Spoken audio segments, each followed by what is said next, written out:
আগে নেহা কাকড়া মোটামুটি ভালোই গান গাইতো, যার ফলস্বরূপ সে ২ বার ইন্ডিয়ান আইডলের বিচারক হয়েছিল এবং একটা সময় গিয়ে সে ছোটদের শো সুপারস্টার সিঙ্গারেরও বিচারক হয়েছিল।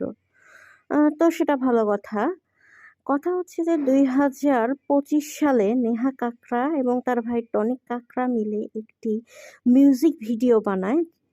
হ্যাঁ, যেখানে মিউজিক ভিডিওটার নাম ছিল হচ্ছে ক্যান্ডি শপ। এই ক্যান্ডি শপ গানটার কথা হচ্ছে I want one lollipop, I want true lollipop.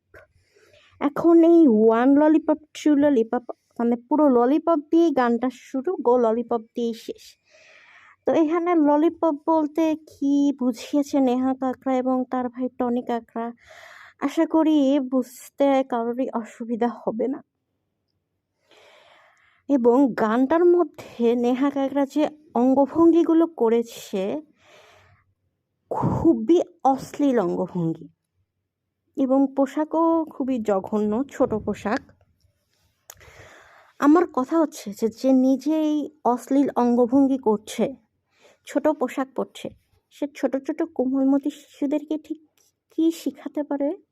না, আমি জাস্ট অবাক হয়ে যাই যে মানে অশ্লীল অঙ্গভঙ্গি, ছোট পোশাক আর রিপিটেড কয়েকটা ওয়ার্ড দিয়ে যদি গান হয়ে যায়, তাইলে এত কষ্ট করে যারা ভালো ভালো সিঙ্গার মানে টপ লেভেলের যারা সিঙ্গার আছে তারা এত কষ্ট কেন করবে? আরে ভাই, ২-৪টা মানে একই ওয়ার্ড বারবার রিপিট করে যদি গান হয়ে যেত, তাহলে আজকাল ঘরে ঘরে যারা গান লেখে তারা থাকতো।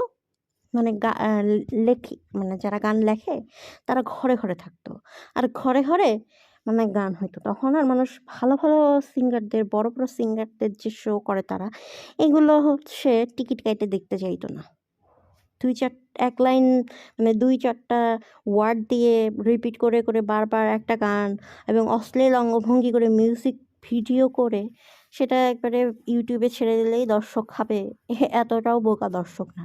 আবার নেহা কাকড়ার ভাই বলেছে কি যে আপনারা সমালোচনা করুন ঠিক আছে, কিন্তু আমাদেরকে ভিউজ দিন। লাইক সিরিয়াসলি, ভিউজের জন্য বড় ভাই ছোট বোনকে এরকম অশ্লীল অঙ্গভঙ্গি করতে বলে?